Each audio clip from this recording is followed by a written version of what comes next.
کھلے آنکھ صلی علی کہتے کہتے، کھلے آنکھ صلی علی کہتے کہتے، کھلے آنکھ صلی علی کہتے کہتے۔ الحمدللہ رب العالمین والصلاة والسلام علی خاتم النبیین، اما بعد فاعوذ باللہ من الشیطان الرجیم، بسم اللہ الرحمن الرحیم۔ الصلاة والسلام علیک یا رسول اللہ، الصلاة والسلام علیک یا حبیب اللہ، الصلاة والسلام علیک یا نبی اللہ وعلی آلک واصحابک یا نور اللہ۔ مدنی چینل کے ناظرین، پروگرام کھلے آنکھ صلی علی کہتے کہتے میں آپ کو خوش آمدید کہتے ہیں۔ اللہ پاک سے دعا کرتے ہیں اللہ پاک آج کی یہ صبح سب کے لیے رحمت والی، برکت والی، سعادتوں والی اور نیکیوں والی فرمائے۔ اللہ تعالی ہمیں یوں ہی اپنی ساری زندگی نیکیوں میں بسر کرنے کی توفیق عطا فرمائے۔ آئے درود پاک کی ایک فضیلت سنتے ہیں۔ اللہ پاک کے پیارے پیارے آخری نبی محمد عربی صلی اللہ علیہ وآلہ وسلم نے ارشاد فرمایا، جس نے مجھ پر 10 مرتبہ صبح اور 10 مرتبہ شام درود پاک بھیجا، اسے قیامت کے دن میری شفاعت نصیب ہوگی۔ صلو علی الحبیب صلی اللہ تعالی علی محمد صلی اللہ علیہ وآلہ وسلم۔ یقیناً ہر مسلمان کی یہ خواہش ہے، یہ چاہت ہے، اور یہ ہونی بھی چاہیے کہ ہمیں پیارے آقا صلی اللہ علیہ وآلہ وسلم کی شفاعت نصیب ہو جائے۔ شفاعت مصطفیٰ صلی اللہ علیہ وآلہ وسلم پانے کے لیے پیارے آقا علیہ الصلوۃ والسلام پر صبح و شام درود پاک پڑھنے کی عادت بنا لیجئے۔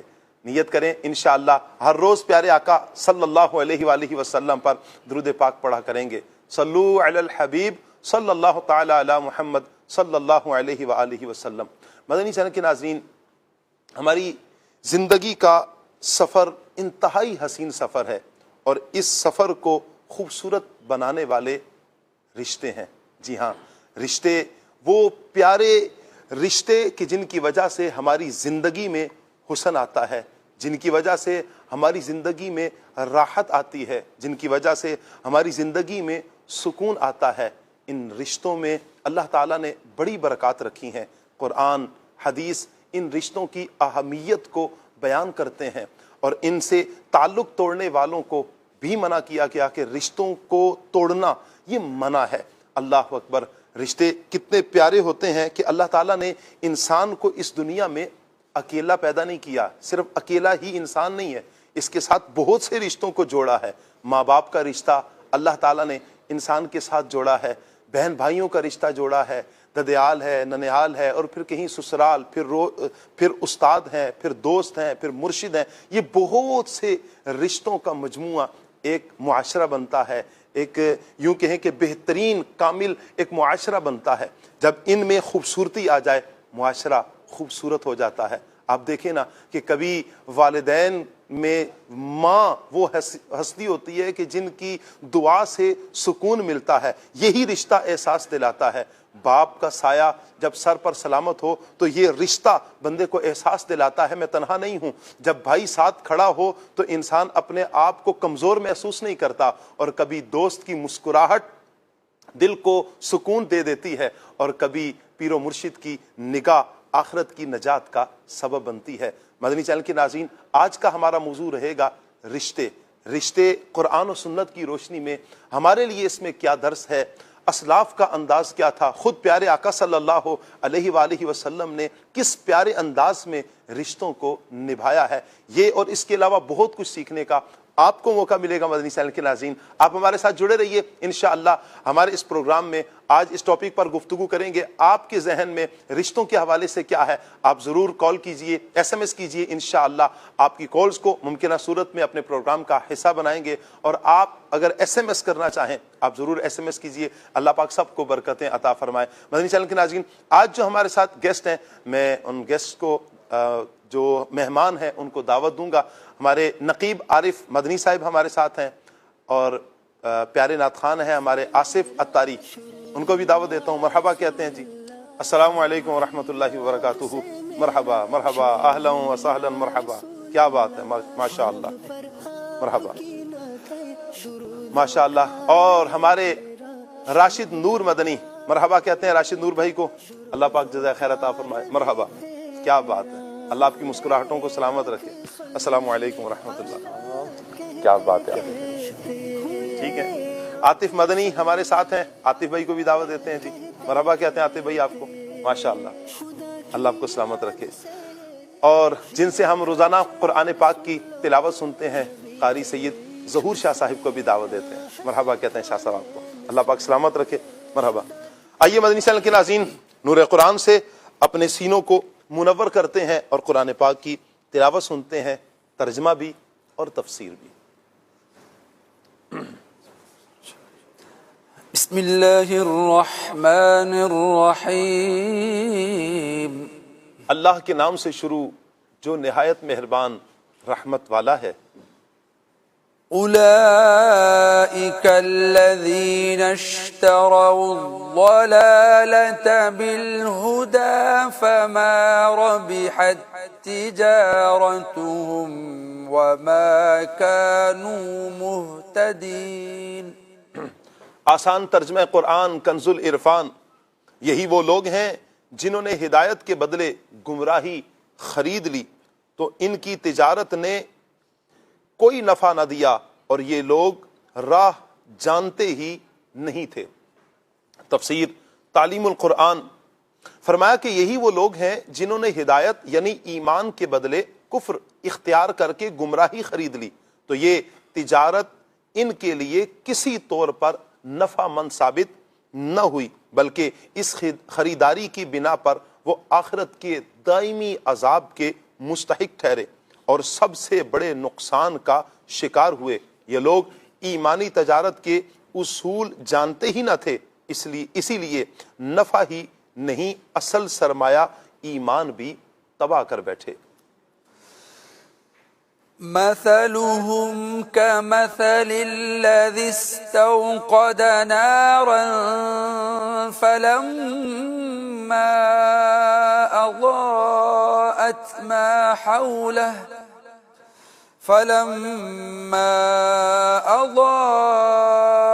ما حوله ذهب الله بنورهم وتركهم في ظلمات لا يبصرون۔ آسان ترجمہ قرآن کنز العرفان، ان کی مثال اس شخص کی طرح ہے جس نے آگ روشن کی، پھر جب اس آگ نے اس کے آس پاس کو روشن کر دیا تو اللہ ان کا نور لے گیا اور انہیں تاریکیوں میں چھوڑ دیا، انہیں کچھ دکھائی نہیں دے رہا۔ تفسیر تعلیم القرآن، اس آیت میں ایک مثال کے ذریعے منافقوں کا حال مزید واضح کیا گیا ہے۔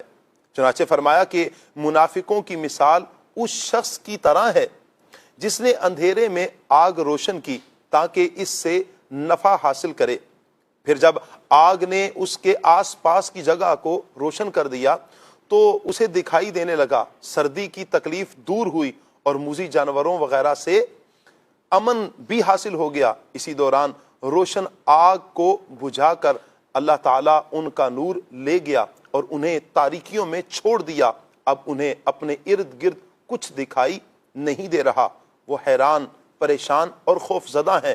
یہی حال منافقوں کا ہے کہ انہوں نے زبان سے کلمہ ایمان کا اظہار کیا جس کے ذریعے اپنی جان و مال اور اولاد کو محفوظ کر لیا، غنیمتیں اور زکوٰۃ وصول کر کے ان سے نفع اٹھایا، اور جب اللہ تعالیٰ انہیں موت دے کر ان کی زندگی کا نور لے جائے گا اور کفر، نفاق اور قبر کی تاریکیوں میں چھوڑ دے گا تو یہ ظلمت و خوف کی طرف لوٹ آئیں گے۔ صم بكم عمي فهم لا يرجعون۔ آسان ترجمہ قرآن کنز العرفان، بہرے، گونگے، اندھے ہیں پس یہ لوٹ کر نہیں آئیں گے۔ تفسیر تعلیم القرآن، کان کا مقصد یہ ہے کہ ان سے حق سنا اور قبول کیا جائے، زبان کا مقصد یہ ہے کہ اس کے ذریعے حق بولا جائے، آنکھوں کا مقصد یہ ہے کہ ان سے حق کی طرف دیکھا جائے اور جب ان اعضاء کو ان کے مقاصد میں استعمال نہ کیا جائے تو گویا کان بہرے، زبانیں گونگی اور آنکھیں اندھی ہیں۔ منافقوں کا یہی حال تھا کہ ان کے کان، زبان اور آنکھیں اگرچہ سلامت تھیں لیکن وہ حق بات سن کر قبول نہ کرتے، حق بات بیان کرنے اور راہ حق کی طرف دیکھنے سے رکتے تھے، اس لیے وہ گویا کہ بہرے، گونگے اور اندھے تھے۔ ایسے لوگ ہدایت کی طرف نہیں آتے۔ أولئك الذين اشتروا الضلالة بالهدى فما ربحت تجارتهم وما كانوا مهتدين مثلهم كمثل الذي استوقد نارا فلما أضاءت ما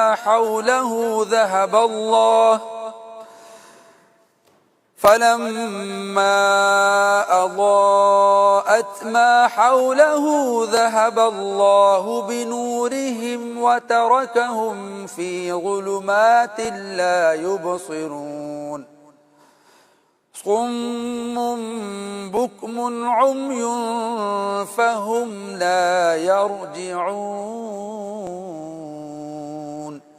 صدق اللہ العظیم۔ جزاک اللہ۔ اللہ پاک نور قرآن سے ہم سب کے سینوں کو منور فرمائے اور قرآن و سنت کے مطابق اللہ پاک ہمیں اپنی زندگی گزارنے کی، بسر کرنے کی توفیق عطا فرمائے اور قرآن سے اللہ تعالیٰ ایسی ہدایت لینے کی توفیق عطا فرمائے جو ہماری نجات کا سبب بنے۔ قرآن اللہ تعالیٰ کی وہ پیاری کتاب کی جس میں ہر خشک و تر کا بیان ہے، جس میں ہم پیارے آقا صلی اللہ علیہ وآلہ وسلم کی نعت بھی سنتے ہیں کہ قرآن حضور کی نعت بھی بیان کرتا ہے۔ بہت کچھ اس قرآن پاک میں ہے، بس ہم اپنا تعلق قرآن کے ساتھ جوڑیں۔ یوں ہی قرآن ترجمہ اور تفسیر کے ساتھ ضرور پڑھنے کی عادت بنا لیجئے۔ آسان ترجمہ قرآن کنز العرفان کو لیجئے اور تفسیر تعلیم القرآن کو لے کر آپ جب پڑھیں گے انشاءاللہ دل میں محبت مصطفیٰ بھی پیدا ہوگی، آخرت کی فکر بھی پیدا ہوگی اور انشاءاللہ پھر قرآن کے مطابق زندگی بسر کرنے کا ذہن بنے گا۔ اللہ پاک ہمیں اپنے نیک مقاصد پہ عمل کرنے کی توفیق عطا فرمائے۔ ہمارے آصف بھائی ہمارے ساتھ ہیں، انشاءاللہ آصف بھائی سے ہم کلام سنیں گے۔ مدنی چینل کے بہت سے ناظرین جو ہم نے سیگمنٹس وغیرہ اپنے اس پروگرام میں رکھے تھے، ان میں چند عاشقان رسول کی طرف سے بار بار یہ آ رہا تھا کہ آپ جیسے ہی تلاوت ہو تو اس کے بعد نعت شریف کو رکھیں، تو آپ کے میسیجز، آپ کی کالز، آپ کا حکم سر آنکھوں پر انشاءاللہ آج سے ہم آصف بھائی کی طرف بڑھیں گے، یعنی نعت خوان اسلامی بھائی کی طرف بڑھا کریں گے۔ جی آصف بھائی۔ بسم اللہ الرحمن الرحیم، صلو علی الحبیب صلی اللہ علی محمد صلی اللہ علیہ وسلم۔ صلی علی نبینا صلی علی محمد صلی علی شفیعنا صلی علی محمد جان عشق مصطفیٰ روز فزوں کرے خدا جان عشق مصطفیٰ روز فزوں کرے خدا جس کو درد کا مزہ، جس کو درد کا مزہ ناز دوا اٹھا کیوں صلی علی نبینا صلی علی محمد پڑھیے علی محمد صلی اللہ علیہ وسلم. سر سے پا تک ہر ادا ہے لاجواب.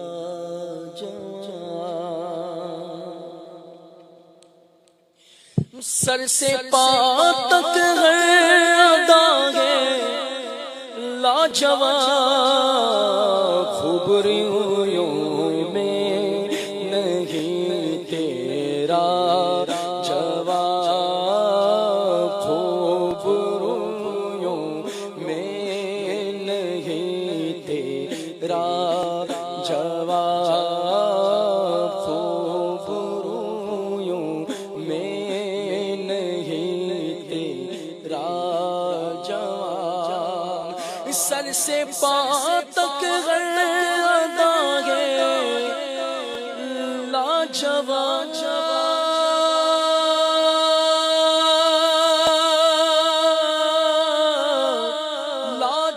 لاجواب. سر سے پا تک غیر ادا ہے لاجواب. خوبرویوں میں نہیں تیرا جواب.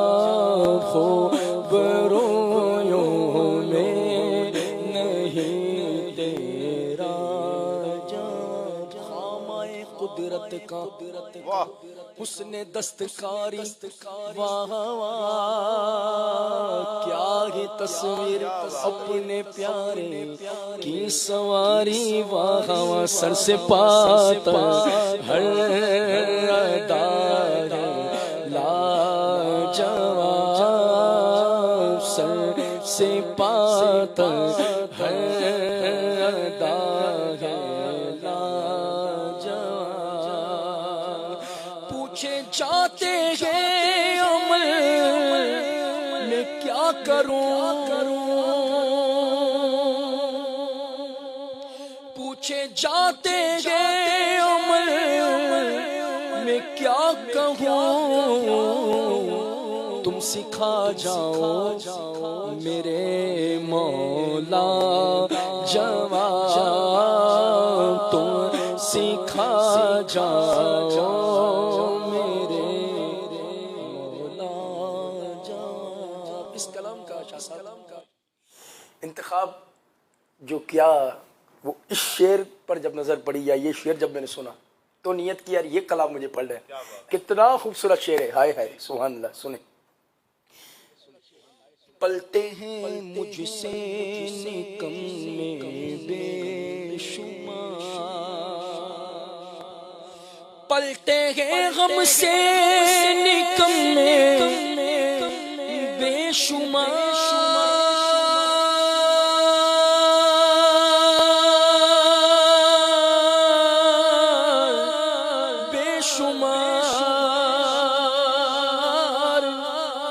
پلتے ہیں غم سے نکمے بے شمار. ہے کہیں اس آستانے کا جواب. ہے کہیں اس آستانے. پلتے ہیں غم سے نکمے بے شمار. کہیں اس آستانے کا جواب ہے. کہیں اس آستانے کا جواب. روز محشر ایک تیرا آسرا.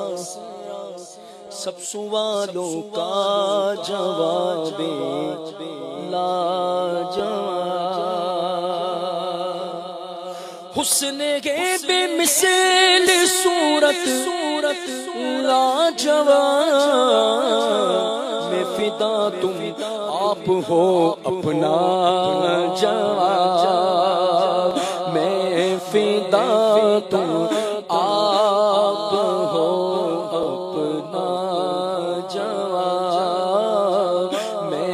فدا تم آپ ہو اپنا جواب،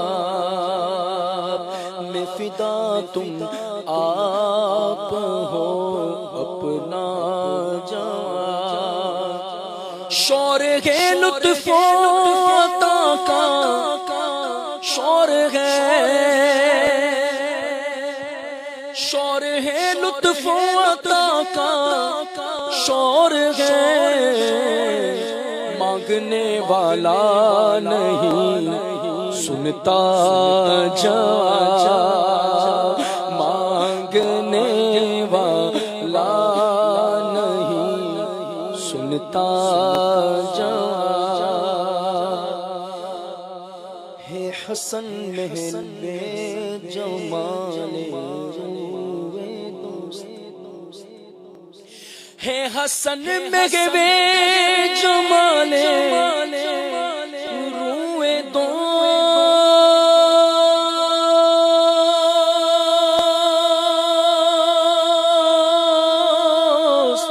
روئے دوست، ہے حسن مغوے جمال روئے دوست، اے نکیرن اس سے پھر لینا جواب، اے نکیر اس سے پھر لینا جواب، ایسا گما دے ان کی ولا میں خدا ہمیں ڈھونڈا کرے پر اپنی خبر کو خبر نہ ہو، ہے حسن مغوے جمال روئے دوست، اے نکیریں اس سے پھر لینا جواب۔ کیا بات ہے، کیا بات ہے، کیا بات ہے میرے آقا صلی اللہ تعالیٰ علیہ وآلہ وسلم کی۔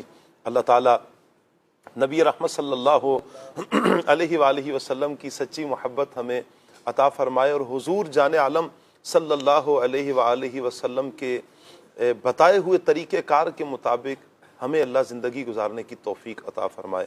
رشتوں کے حوالے سے دین اسلام بہت بہت بیان فرماتا ہے رشتوں کی اہمیت کو، والدہ کے حوالے سے الگ سے پورا یوں کہیں کہ مضمون ہے، بیان ہے، والد کے حوالے سے، بہن بھائیوں کے، یہاں تک کہ اسلام تو پڑوسیوں تک کے حقوق بیان کرتا ہے، رشتہ داروں کے پھر کس درجے کے دین اسلام بیان کرتا ہوگا۔ مدنی چینل کے ناظرین، آپ ہمارے ساتھ رہیں گے، انشاءاللہ آپ کو بہت کچھ آج سیکھنے کو ملے گا۔ پھر نیت بھی آپ نے کرنی ہے کہ انشاءاللہ ہم قرآن و سنت کے مطابق پھر انشاءاللہ عمل کریں گے۔ اگر آپ مبلغین سے کچھ بات کرنا چاہیں، سوال کرنا چاہیں، ٹاپک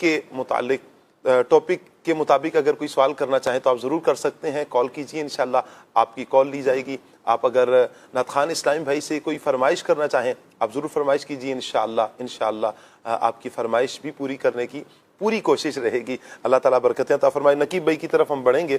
نقیب بھائی، آج کا ٹاپک رشتے۔ قرآن پاک جو ہر خوش کو تر کا بیان رکھتا ہے، رشتوں کے حوالے سے قرآن ہماری کیا رہنمائی کرتا ہے، اور اس میں ابتداً یہ بھی ارشاد فرما دیں کہ رشتے کیا ہیں، کیا ان کی مختلف قسمیں بھی ہوتی ہیں، کیا ہوتے ہیں رشتے، اس حوالے سے کیا فرمائیں گے؟ بسم اللہ الرحمن الرحیم۔ رشتے کا لفظ آتے ہی انسان کے ذہن میں چند تصویریں ابھرتی ہیں۔ رشتے یوں کہیے کہ انسان کی بنیادی ضرورتوں میں سے ایک اہم ضرورت ہے۔ اس کے بغیر انسان دنیا میں زندگی گزارنا اس کے لیے مشکل ہو جاتا ہے۔ جی۔ اب وہ رشتے کون سے ہیں، کیسے ہونے چاہیے، اور ان رشتوں کو کیسے نبھانا چاہیے۔ مین چیز اگر ہم دیکھیں کہ جس کے ذہن میں یہ ہو کہ مجھے رشتوں کو نبھانا ہے اور رشتوں کو لے کے چلنا ہے، پھر جیسے بھی مسائل آتے ہیں تو وہ رشتوں کو لے کے چلتا ہے، قطع تعلقی اور رشتوں کو توڑنے تک بات نہیں جاتی۔ جی۔ اگر ذہن یہ ہو کہ مجھے اکیلے رہنا ہے یا مجھے کسی کو پوچھنا نہیں، تو پھر بات پہ رشتے ختم ہوتے بھی نظر آتے ہیں اور رشتے ٹوٹتے ہوئے بھی نظر آتے ہیں۔ اگر ہم قرآن پاک کو دیکھیں تو کئی ایک مقامات پہ اللہ تبارک و تعالیٰ نے رشتوں کی اہمیت کو ذکر فرمایا ہے۔ قرآن میں اللہ فرماتا ہے وَاتَّقُوا اللَّهَ الَّذِي تَسَاءَلُونَ بِهِ وَالْأَرْحَامَ، ڈرو اس اللہ سے جس کے نام پہ تم ایک دوسرے سے مانگتے ہو، سوال کرتے ہو، اور رشتوں کا خیال رکھو۔ کیا بات ہے، رشتوں کا خیال رکھنے کا کہا گیا، اور دوسرے مقام پہ فرمایا وَالَّذِينَ يَنْقُضُونَ عَهْدَ اللَّهِ مِنْ بَعْدِ مِيثَاقِهِ وَيَقْطَعُونَ مَا أَمَرَ اللَّهُ بِهِ أَنْ يُوصَلَ وَيُفْسِدُونَ فِي الْأَرْضِ اولئک لہم اللعنۃ ولہم سوء الدار۔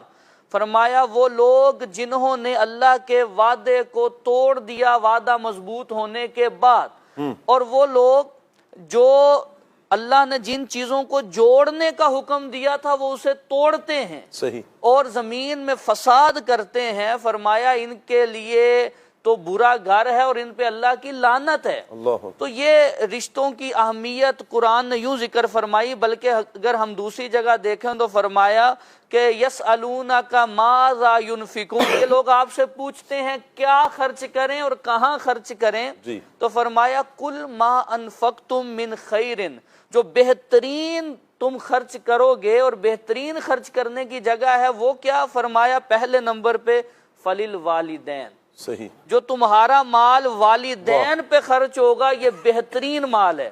پھر فرمایا کہ والاقربین، جی، کہ والدین کے بعد جو قریبی رشتہ دار ہیں، اسی طرح یتیم ہیں، مسکین ہیں، ان پہ جو مال تم خرچ کرو گے یہ بہترین مال ہے۔ اب اسلام کی خوبصورتی کو دیکھیں، فرمایا تمہارا بہترین اور افضل صدقہ وہ ہے جو تم ناراض رشتہ دار کو دو۔ کیا بات ہے، اب اسلام کس انداز سے رشتوں کو جوڑنے کا کہتا ہے کہ جو اب حالانکہ یہ نفس پہ کتنا ناگوار گزرتا ہے کہ بھائی جو ناراض ہے، جس نے کوئی زیادتی کر رکھی ہے، اس سے بندے کی قطع کلامی ہو چکی ہے، فرمایا اسے دو۔ ایک تو رشتے میں جو دراڑ ہے وہ ختم ہوگی، محبت پیدا ہوگی، بلکہ حضور صلی اللہ علیہ وسلم نے فرمایا کہ رشتہ جوڑنا یہ آپس میں محبت پیدا کرتا ہے، مال میں اور عمر میں برکت پیدا کرتا ہے۔ تو یہ رشتوں کو جوڑنے کے حوالے سے قرآن نے ذکر کیا۔ اب رشتوں میں خاص اہمیت اگر ہم دیکھیں تو سب سے قریبی رشتہ دار ہیں والدین، صحیح، پھر دیکھیں تو بہن بھائی ہیں، اولاد ہے، اسی طرح ان رشتوں سے جو آگے رشتہ دار جڑتے جائیں گے، ماں کو دیکھیں تو خالہ ہیں، ماموں ہیں، اسی طرح والد کو دیکھیں تو چچا اور پھوپھیاں وغیرہ آتی ہیں، اور اولاد کو دیکھیں تو پھر جہاں جہاں اولاد کی شادیاں ہوتی ہیں، اس طرح ایک پورا خاندان تشکیل پاتا ہے، ترتیب پاتا ہے۔ تو ان سب رشتہ داروں کی اہمیت اپنی جگہ قرآن نے ذکر فرمائی ہے۔ تو خلاصہ کلام یہ ہے کہ اللہ تبارک و تعالی یہ چاہتا ہے، اور اس نے بارہا اس کی ترغیب بھی دی اور قرآن میں تعلیم بھی ارشاد فرمائی ہے کہ ہمیں رشتہ داروں کو یہ حسن سلوک کے ساتھ اور اچھے انداز کے ساتھ رشتوں کو جوڑنا ہے، توڑنا نہیں ہے۔ اور نبی پاک صلی اللہ علیہ وسلم کی خوبصورت تعلیمات بھی اس حوالے سے ہمارے سامنے ہے کہ ہم نے یہ جو رشتہ داریاں ہیں ان کو توڑنا نہیں بلکہ جوڑنا ہے۔ جوڑنا ہے، کیا بات ہے، بڑی پیاری بات کی، اور آپ نے یوں کہیں کہ خلاصہ بیان کر دیا ہے رشتوں کے حوالے سے۔ اور حقیقت بھی یہی ہے مدنی چینل کے ناظرین کہ ہم ان رشتوں کو جوڑیں، رشتے توڑنے والے نہ بنیں، ہم کاٹنے والے نہ بنیں، ہم جوڑنے والے بنیں، محبتیں پھیلائیں گے، محبتیں اپنائیں گے، انشاءاللہ محبتیں ملیں گی۔ ایک وقت آتا ہے کہ جب بندہ یوں دراڑیں ڈالنے والا ہوتا ہے نا، بندہ جو خاندان میں دراڑیں ڈال رہا ہوتا ہے، بھائی میں ناراض ہوں تو بھائی کو کہے گا تم نے بھی اسے ناراض ہی ہونا ہے، بہن کو کہے گا تم نے بھی اسے ناراض ہونا ہے، تو والدین کو بھی کہہ رہا ہوگا تم نے بھی ان سے ناراض ہو جانا ہے۔ تو وہ ایک وقت آتا ہے جب یہ رشتے ختم ہوتے جاتے ہیں، یہ تنہا رہ جاتا ہے، پھر یہ سسکتا ہے، کاش آج مجھے کوئی پوچھے، پھر اسے کوئی پوچھتا نہیں ہے۔ کیوں؟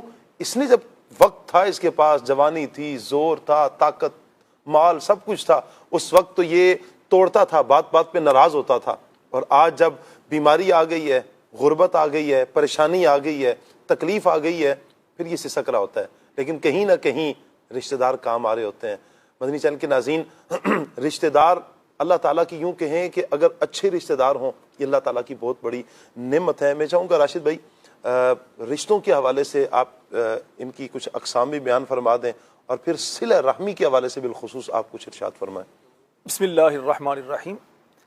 دیکھیے رشتے کی اگر ہم بات کریں نا تو رشتے کا لفظ جو ہے نا اس کا مطلب ہے تعلق، ریلیشن شپ، جی ٹھیک ہے۔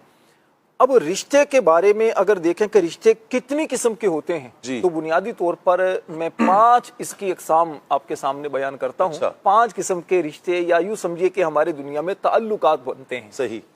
پہلا جو رشتہ جس کے بارے میں ہمارے نقیب بھائی نے بڑی اچھے انداز سے قرآن و حدیث کی روشنی میں بیان کیا وہ ہے خاندانی رشتے، صحیح، بلڈ ریلیشن جس کو ہم کہتے ہیں۔ صحیح۔ جیسے ہمارے ماں باپ ہیں، بہن بھائی ہیں، چچا تایا ماموں خالہ ہیں، ہمارے بیٹے بیٹیاں ہیں، یہ ہمارا کیا ہے خاندانی ہمارے رشتے ہوتے ہیں۔ اس کے بعد ہے ازدواجی رشتے، یعنی میاں بیوی کا آپس میں جو رشتہ ہوتا ہے، ساس سسر کا جو رشتہ ہوتا ہے، بہو اور داماد کا آپس میں جو رشتہ ہوتا ہے، اسی طرح ان کی بیوی کی جو بہن بھائی ہوتے ہیں ان سے ایک جو تعلق بنتا ہے، تو یہ سسرالی رشتے کہلاتے ہیں۔ صحیح۔ اور تیسرے نمبر پر وہ رشتے کہلاتے ہیں سماجی رشتے، سوشل ریلیشن شپ جس کو ہم کہتے ہیں۔ جی۔ اس میں ہمارے دوست ہوتے ہیں، ہمارے پڑوسی ہوتے ہیں، اور اسی طرح استاد اور شاگرد کا جو رشتہ ہوتا ہے، پیر اور مرید کا جو رشتہ ہوتا ہے، اسی طرح بزنس پارٹنر جو ہوتے ہیں ان کا آپس میں جو رشتہ ہوتا ہے، تو یہ ہمارے جو رشتے ہیں یہ سماجی رشتے کہلاتے ہیں۔ چوتھے نمبر پر وہ ہیں روحانی اور دینی رشتے، جیسے طالب علم اور استاد کا جو ایک رشتہ ہوتا ہے، اور پیر اور مرید کا جو رشتہ ہوتا ہے، میں نے اس میں سماجی میں ذکر کیا، تو یہ دینی رشتے ایک کہلاتے ہیں، انسان جس سے کچھ سیکھتا ہے۔ صحیح، ٹھیک ہے نا۔ اور 5ویں نمبر پر وہ ہے رسمی اور قانونی رشتے۔ اچھا، رسمی اور قانونی رشتے کیا ہوتے ہیں؟ جیسے کوئی سرپرست ہوتا ہے یا کفیل ہوتا ہے، کسی کا انتقال ہوتا ہے تو، یا کوئی انتقال کے بعد اس کا جو سرپرست کہلاتا ہے، جس کو وراثت میں یا دیگر چیزوں میں اس کو سرپرست کی ایک حیثیت حاصل ہوتی ہے۔ اور اسی طرح کیا کہتے ہیں، کسی بچے کو جب گود لیا جاتا ہے، اگرچہ اس بچے سے رشتہ جو ہے وہ خاندانی رشتہ نہیں ہوتا، سسرالی رشتہ نہیں ہوتا، لیکن اس کو گود میں لے لیا جاتا ہے، تو اسی طرح مختلف چیزیں بھی آ جاتی ہیں۔ تو یہ 5 قسم کے بنیادی طور پر اگر ہم دیکھیں تو رشتے یا ریلیشن یا تعلقات ہمارے ہوتے ہیں۔ دین اسلام کی خوبصورتی یہ ہے کہ جس طرح کا رشتہ ہے دین اسلام نے اسی انداز سے اس کے احکام، اس کے حقوق بھی بیان کیے ہیں، بلکہ قرآن پاک میں بھی اس کو بڑے خوبصورت انداز میں بیان کیا گیا ہے۔ اچھا، اب بات کرتے ہیں صلہ رحمی کی، جس کے بارے میں آپ نے سوال کیا۔ صلہ رحمی کا مطلب آسان انداز میں اگر عرض کروں تو رشتہ داروں کے ساتھ حسن سلوک اختیار کرنا۔ صحیح، یعنی جو ہمارے رشتہ دار، اور خاص طور پر جو ہمارے خاندانی رشتے جو ہوتے ہیں، بلڈ ریلیشن جن کو ہم کہتے ہیں، ماں باپ جو ہوتے ہیں، بہن بھائی جو ہوتے ہیں، تو ان کے ساتھ حسن سلوک کے ساتھ پیش آنا، یہ نہ صرف دین اسلام کی طرف سے ضروری ہے، اور بلکہ انسان کے بنیادی ضروریات میں بھی یہ بات شامل ہے۔ بالکل۔ دنیا کے اندر اگر اچھی زندگی گزارنا چاہتے ہیں، اگر ہم یہ چاہتے ہیں کہ دنیا میں ہمیں پریشانیاں کم سے کم ہوں، ہم تنہائی کا شکار نہ ہوں، تو اس کے لیے ضروری یہ ہے کہ ہم اپنے ان رشتوں کو بچا کر رکھیں، ان کے ساتھ حسن سلوک سے پیش آئیں۔ دنیا میں بھی عام طور پر کہا جاتا ہے نا کہ اپنا اگر پھینکے گا تو ایسی جگہ پھینکے گا جہاں کم از کم سایہ ہوگا۔ تو یہ سمجھانے کی بات ہے۔ میں راشد بھائی، آپ بڑی پیاری گفتگو فرما رہے ہیں، حسن سلوک کریں، صلہ رحمی اختیار کریں۔ حسن سلوک کے کیا کوئی خاص انداز بھی ہیں، یا صرف مسکرا کر؟ دیکھیں، مسکرا کر ملنا بھی تو حسن سلوک میں آئے گا۔ آپ کو لگی ہوئی ہے بھوک، اور شدید بھوک لگی ہوئی ہے، اور اس وقت آپ کو مثال دے رہا ہوں میں، کھانے کی حاجت بھی ہے، اور میں کہوں گا کیا حال ہے آپ کا راشد بھائی؟ آپ کہیں گے ٹھیک ہے سرکار، آپ کا پیٹ بھرا ہوا ہے، آپ مسکرا رہے ہیں۔ صبح ناشتہ ہم سے پوچھے کہ بغیر ناشتے کے ہم آئے ہوئے ہیں، میں ناشتہ کر کے آیا ہوں، میں اپنی بات تو یوں مطلب یہ انداز کیا اپنائیں حسن سلوک کے حوالے سے؟ یہ تو عذر و تفن ہم نے مزاح کے طور پر بات کی ہے، لیکن ضروریات کو پورا کرنا بھی کیا یہ حسن سلوک میں آئے گا؟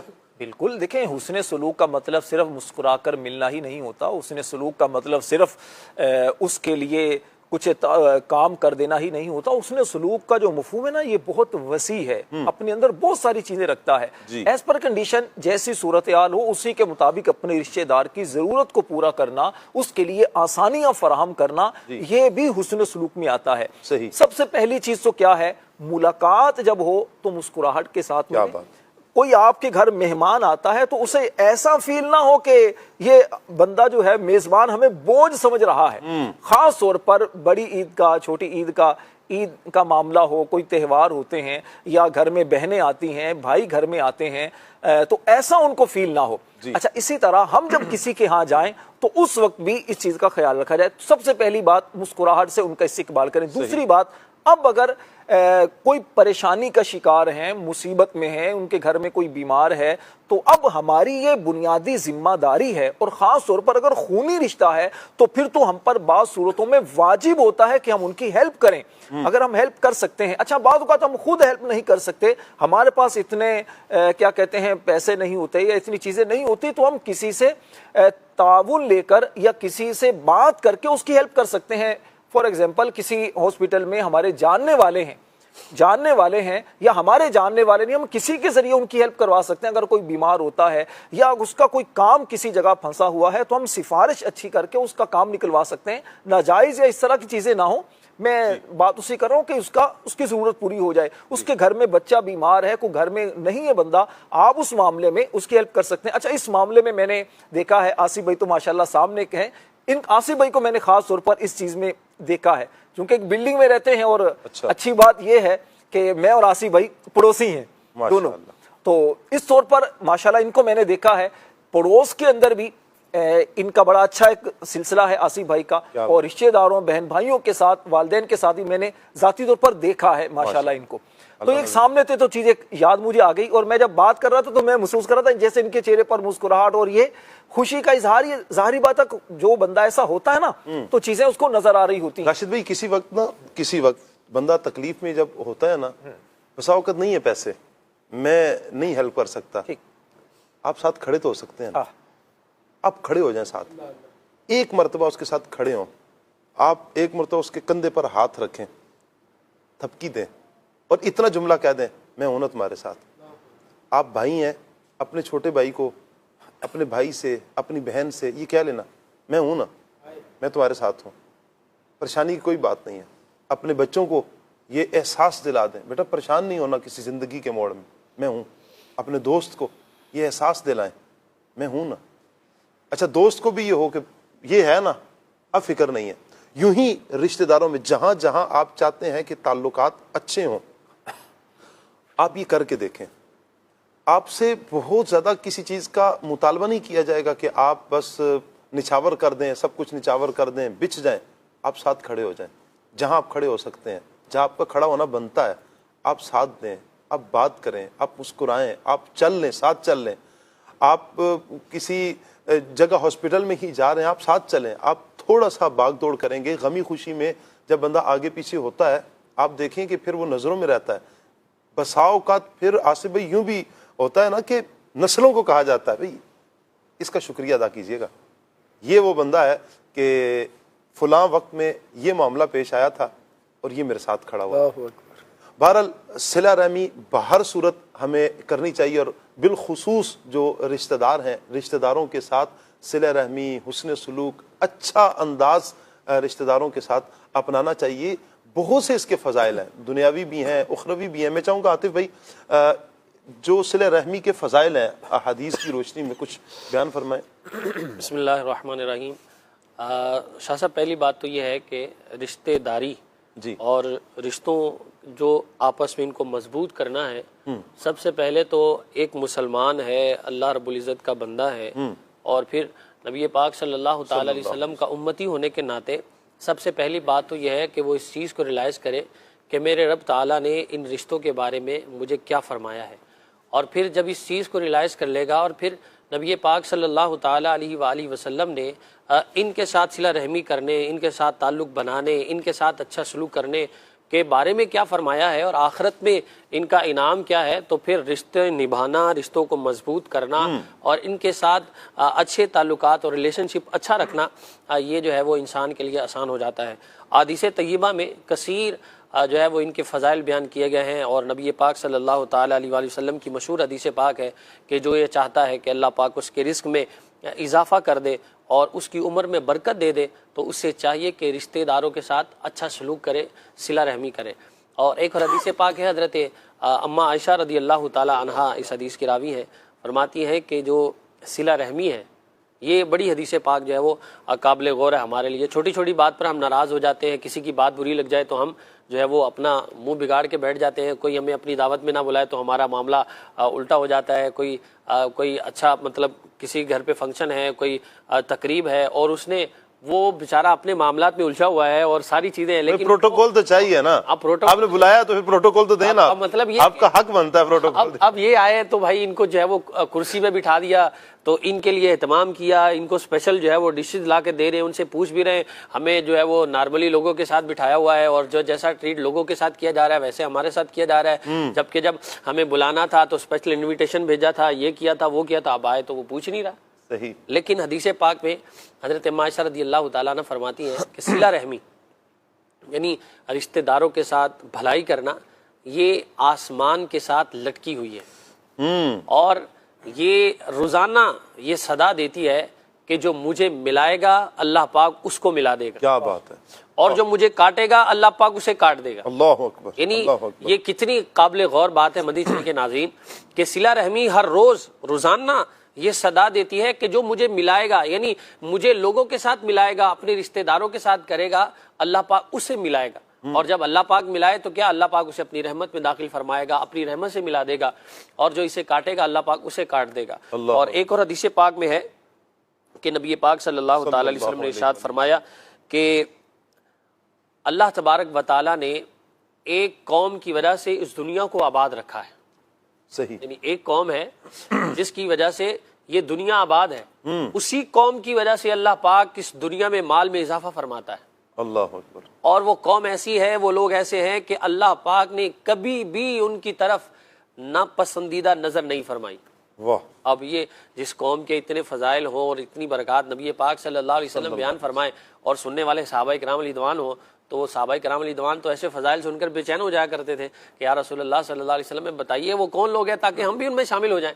تو صحابہ کرام علیہ رضوان نے یہ عرض کیا یا رسول اللہ صلی اللہ علیہ وسلم یہ کیسے کہ اللہ پاک ان کی وجہ سے دنیا کو آباد کیے ہوئے ہے، اللہ پاک نے کبھی ان کی طرف جو ہے وہ ناپسندیدہ نظر نہیں فرمائی، ان کی وجہ سے دنیا کے اندر مال میں اضافہ ہو رہا ہے، وہ کون لوگ ہیں؟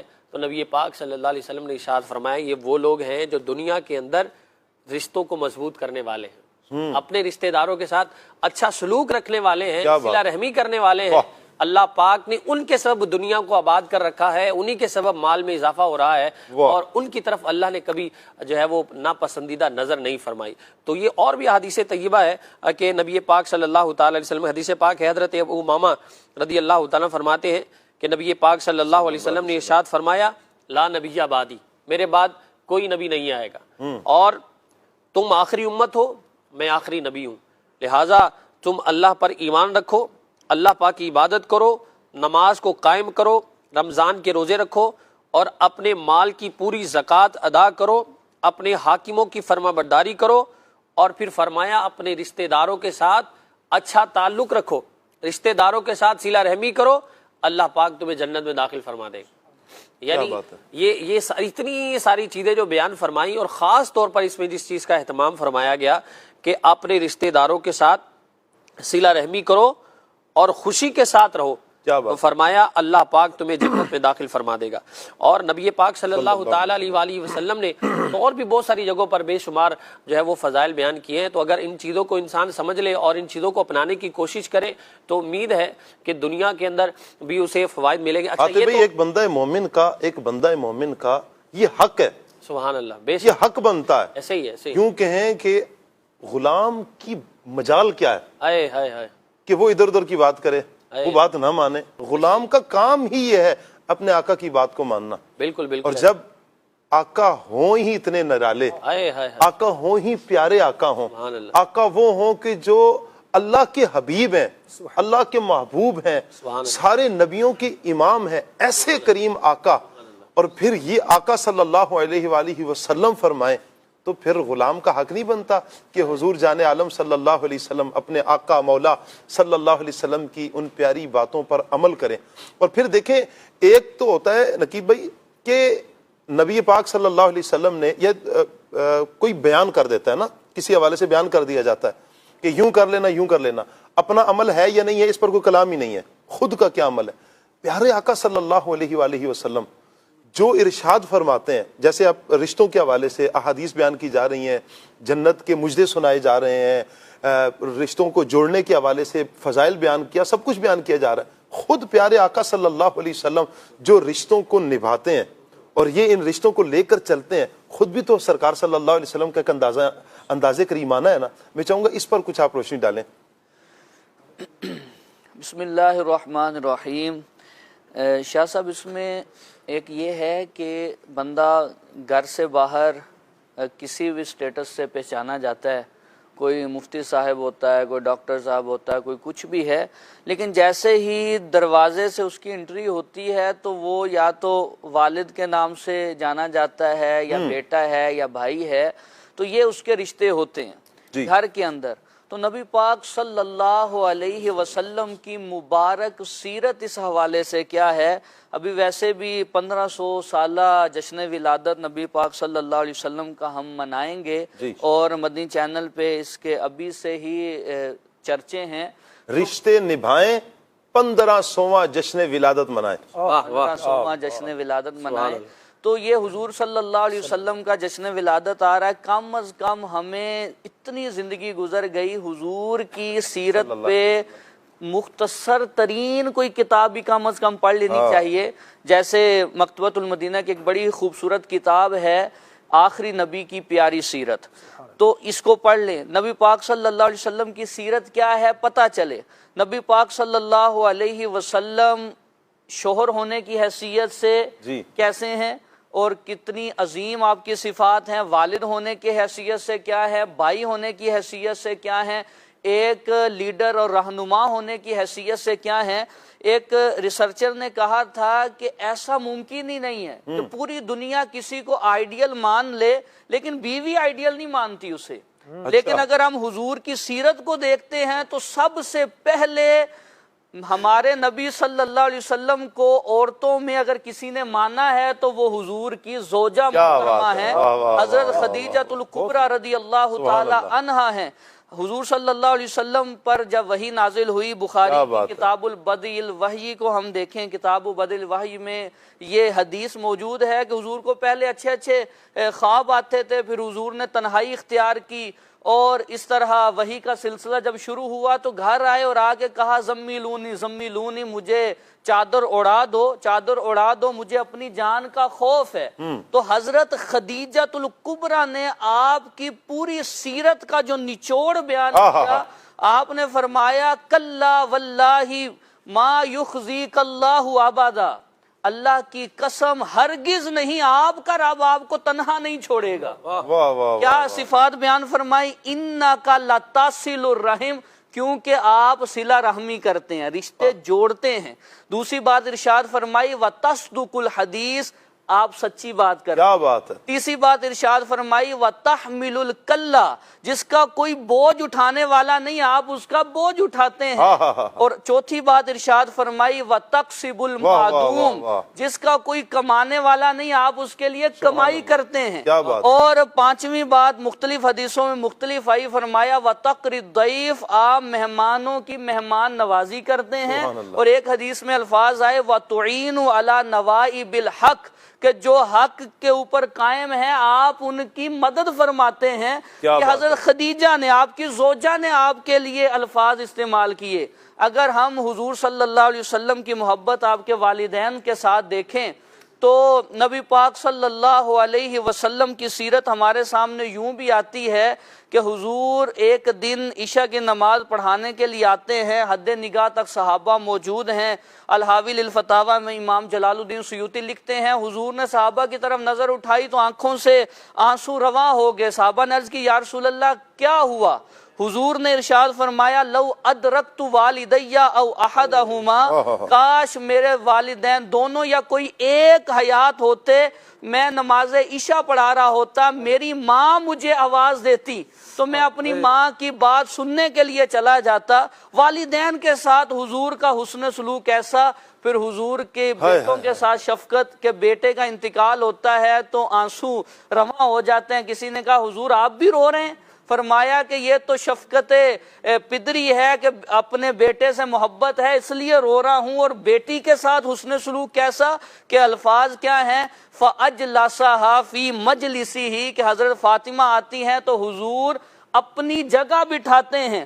سگی بہن تو کوئی نہیں، لیکن بہن جو دودھ شریک ہیں، رضائی بہن ہے حضرت شیماء، ان کے بارے میں حضور صلی اللہ علیہ وسلم کا انداز کریمانہ کیا ہے کہ ان کے قبیلے حوازن کے ساتھ جب جنگ ہوتی ہے، حضرت شیماء اپنے قبیلے کے ساتھ قید ہو کے آتی ہیں اور آ کے کہتی ہیں تقریباً 60 سال بعد ملاقات ہو رہی ہے، 55 میں ہوئی تھی، کہتی ہیں میں آپ کی دودھ شریک بہن ہوں۔ حضور صلی اللہ علیہ وسلم نے فرمایا کہ اس کی کوئی نشانی، تو انہوں نے بتایا کہ آپ نے بچپن میں میرے ساتھ کھیلا تھا تو یہ دیکھیں بچپن میں جو معاملہ ہوا تھا میری پیٹھ پہ نشان ہے اس کا، تو نشانی دکھائی۔ آپ نے اپنی بہن کے لیے اپنی چادر بچھا دی، کیا بات ہے، حضرت شیماء کے لیے اس پہ بٹھایا، اور حضرت شیماء کے لیے۔ اور ایک سیرت کے الفاظ یہ بھی ہیں، جب آ رہی تھی نا وہ حضور کے خیمے کی طرف تو صحابہ نے روکا کہ یہاں نہیں جا سکتی آپ، تو حضرت شیماء نے پتا کیا الفاظ بولے تھے، آپ نے کہا خلو سبیلی فانا اخت نبیکم، میرا راستہ چھوڑ دو، میں تمہارے نبی کی بہن ہوں۔ کیا بات ہے، تو حضور نے پھر تحفے بھی یہاں مجھے میرا دل کر رہا ہے آصف بھائی شعر سنا دے، وہ تو نہایت سستا سودا، کیا بات ہے، وہ تو نہایت سستا سودا،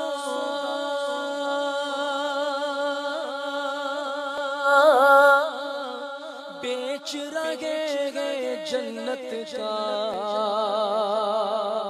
وہ تو نہایت سستا سودا، بیچ رہے جنت کا، ہم مفلس کیا مول چکائیں، اپنا ہاتھ خالی ہے، ہم مفلس کیا مول چکائیں، اپنا ہاتھ ہی خالی ہے۔ حضرت شیماء رضی اللہ تعالی عنہا سے میرے آقا صلی اللہ علیہ وسلم کا انداز کریمانہ کچھ یوں بھی کہ ان کے لیے میرے آقا صلی اللہ علیہ وسلم کھڑے ہو جاتے، ان کے لیے چادر بچھاتے، ارشاد فرمایا کہ مانگو تمہیں عطا کیا جائے گا، سفارش کرو تمہاری سفارش قبول کی جائے گی۔ اسی مثالی کرم نوازی کے دوران آپ صلی اللہ علیہ وسلم کی مبارک آنکھوں سے آنسو بہ رہے، جب حضور فرما رہے ہیں اور ساتھ میرے آقا صلی اللہ علیہ وسلم کی آنکھوں میں آنسو ہیں، یہ بھی ارشاد فرمایا اگر چاہو تو عزت و تکریم کے ساتھ ہمارے ساتھ ہی رہو۔ سبحان اللہ۔ واپس جانے لگی تو نبی پاک علیہ السلام نے 3 غلام، 1 لونڈی، 1 یا 2 اونٹ بطور تحفہ حضرت نبی رحمت صلی اللہ علیہ وسلم نے اپنی دودھ شریک ہمشیرہ کو یہ پیش کیے، بلکہ مقام جعرانہ میں دوبارہ انہی سے جب ملاقات ہوتی ہے تو بکریاں، بیڑ اور بکریوں کا ریوڑ میرے آقا صلی اللہ علیہ وسلم نواز دیتے ہیں۔ آپ فرما رہے تھے نقیب بھائی؟ تو حضور صلی اللہ علیہ وسلم کی سیرت ان رشتہ داروں کے بارے میں ایسی ہے، اور حضور جب اپنے ننہال کے اندر بچپن کے ایام گزارے تو سیرت نگاروں نے لکھا ہے، اور بیہقی کی حدیث میں بھی الفاظ ملتے ہیں کہ حضور صلی اللہ علیہ وسلم ان ایام کا بطور خاص ذکر فرمایا کرتے تھے جو ماموں کے پاس گزرے، جو ننہال میں گزرے تھے۔ حضور صلی اللہ علیہ وسلم کی یہ مبارک زندگی ہے، اور اپنی ازواج کے ساتھ حضور کا رہن سہن، اسی طرح اولاد اور دیگر رشتہ داروں کے ساتھ حضور نے بطور خاص خالہ کے ساتھ جو رشتہ داری نبھانے کی تعلیمات دیں، پھوپھی کے ساتھ، اسی طرح بہت ساری تعلیمات ہیں۔ میں چاہوں گا نقیب بھائی یہاں پر مدنی چینل کے ناظرین کے لیے کوئی آسان کتاب، ایسی عام فہم کتاب بھی ہو جو حضور کی سیرت پر ہو، بڑی آسانی سے ہم پڑھ سکیں, ہم اس تک رسائی حاصل کر سکیں, مطلب کتاب وہ مل سکے. کون سی کتاب ہو جو ہم مطالعہ کریں اور یہ پیاری پیاری باتیں, یہ ادائیں ہمیں مل جائیں؟ بہت ساری کتابیں مکتبۃ المدینہ کی ہیں, جیسے سیرت رسول عربی ہے, سیرت مصطفیٰ ہے, اور ایک اگر مختصر میں پڑھنا چاہیں تو وہ آخری نبی کی پیاری سیرت ہے. کیا بات ہے. اسی طرح ایک خاص پچھلے سال بھی آئی تھی جو ماہنامے کے اندر سیرت کے حوالے سے مضمون چھپتے رہے, تو وہ حضور صلی اللہ علیہ وسلم کی سیرت کے حوالے سے وہ بھی بہت خوبصورت ایک کتاب ہے, وہ بھی مکتبۃ المدینہ سے حاصل کی جا سکتی ہے. بلکہ اگر مکتبۃ المدینہ پہ نہیں جا سکتے تو اس کو ڈاؤن لوڈ کیا جا سکتا ہے. حضور آپ دعوت اسلامی کی ویب سائٹ پر آپ وزٹ کریں, www.dawatislami.net, آپ اس کو وزٹ کریں, انشاءاللہ آپ کو بہت ساری کتابیں مل جائیں گی سیرت کے حوالے سے. جن کتابوں کا ذکر ہوا, سیرت رسول عربی, مکتبۃ المدینہ کی کتابیں ہیں, سیرت مصطفیٰ, آخری نبی کی پیاری سیرت, آپ ان کتابوں کو لیجئے. میں تو آپ کو عرض کروں گا مکتبۃ المدینہ سے آپ ایک مرتبہ وزٹ کیجئے. آپ گھر بیٹھے اگر یہ کتب اور رسائل منگوانا چاہتے ہیں تو یہ آپ کے سامنے نمبر اسکرین پر شو ہو رہے ہیں, آپ ان نمبر پہ رابطہ کیجئے. آپ کتابیں منگوا کے گھر پہ رکھیں, تاکہ دیکھیں موبائل میں ہے نا, موبائل آپ کے پاس ہے, آپ پڑھ سکیں گے, آپ استفادہ حاصل کر سکیں گے. کہ آپ کے بچے سیرت کی کتاب پڑھ رہے ہیں, کیا انہیں بھی سیرت رسول عربی پڑھنی چاہیے یا نہیں, سیرت مصطفیٰ پڑھنی چاہیے یا نہیں, آخری نبی کی پیاری سیرت پڑھنی چاہیے یا نہیں؟ پڑھنی چاہیے, ضرور پڑھنی چاہیے. آپ چاہتے ہیں آپ گھر میں لائیں اور گھر میں رکھیں. ایسی جگہ پر پیارا ایک ریک بنا لیں جہاں پر گزرتے ہوئے سب کی نظر پڑتی رہے, بار بار نظر پڑتی رہے, تو کہیں نہ کہیں دل تو کرے گا. اچھا, ایسا روم جہاں پر آپ مطالعہ کرتے ہو وہاں پر سامنے کتابیں رکھیں, انشاءاللہ اللہ نے چاہا تو پڑھنے کا ذہن بنے گا. اللہ تعالیٰ عمل کی توفیق عطا فرمائے. ہمارے پاس ایک پیکیج ہے, آئیے پیکیج کی طرف پڑھتے ہیں. Class room.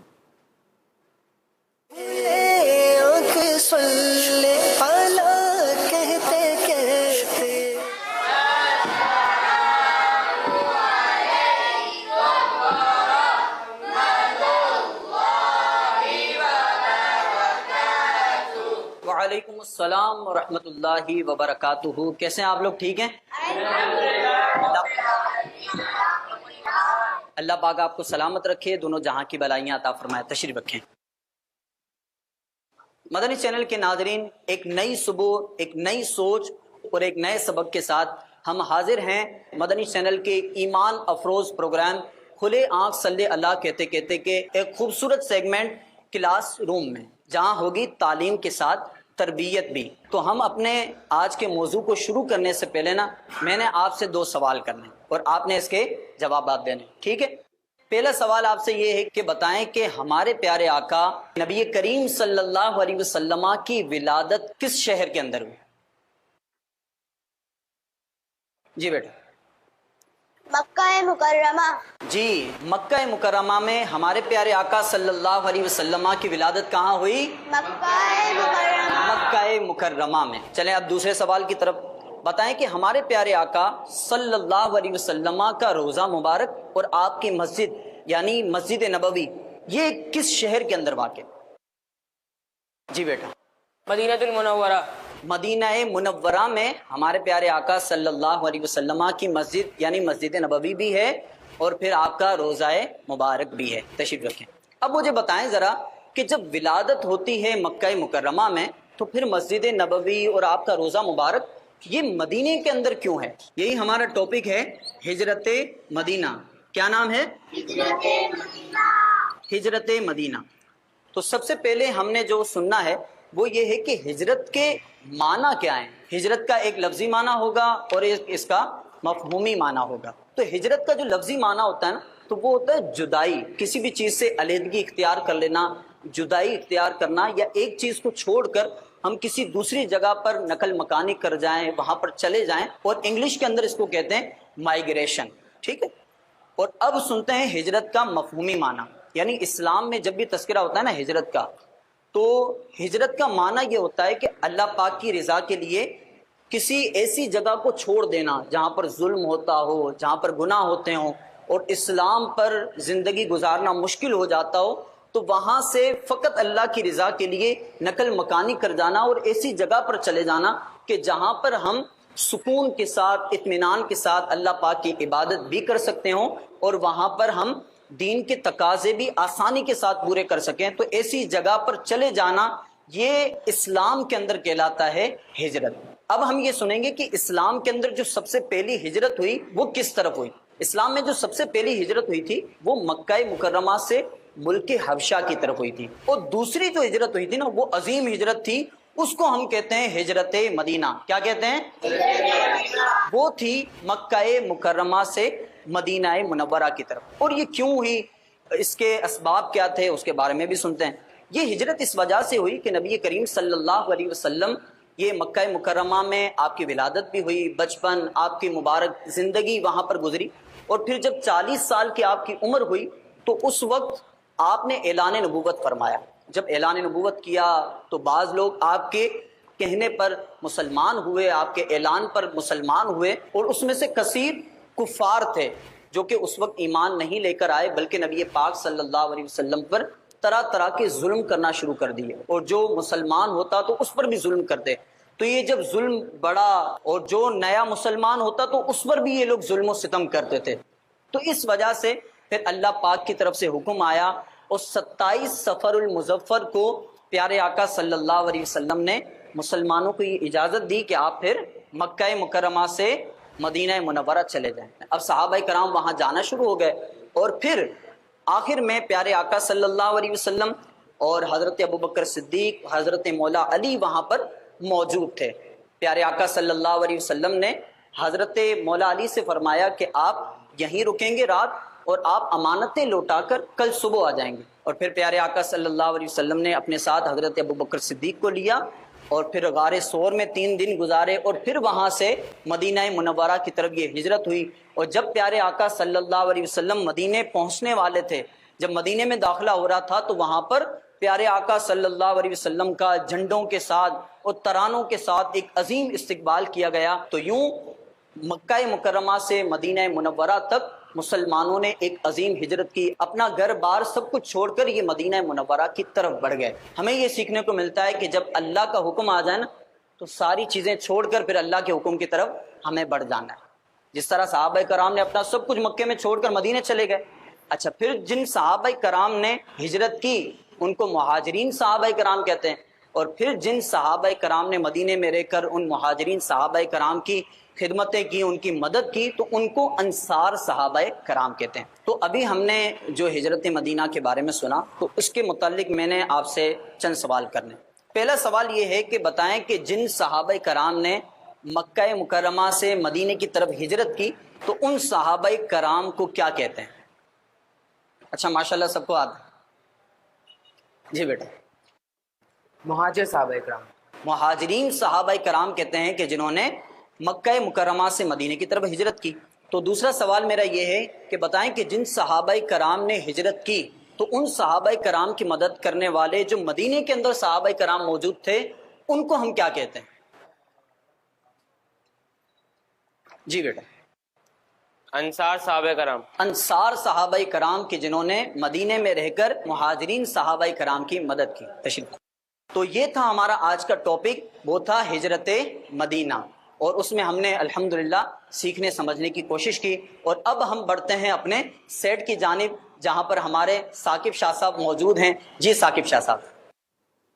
اللہ آپ کو برکتیں عطا فرمائے، اللہ مدنی چینل کے ناظرین کو بھی برکتیں عطا فرمائے۔ ہجرت مدینہ میرے آقا صلی اللہ علیہ وآلہ وسلم کی زندگی کا وہ ایک مبارک سفر ہے کہ جب پیارے آقا صلی اللہ علیہ وسلم رخصت ہو رہے ہیں تو کعبہ شریف کی طرف دیکھ کر فرما رہے ہیں، اگر یہ قوم میری قوم نہ نکالتی، مجبور نہ کرتی، تو میں کعبہ کبھی تمہیں چھوڑ کر نہ جاتا، کیونکہ میرے آقا صلی اللہ علیہ وسلم کو کعبہ شریف اس جگہ سے بہت پیار تھا۔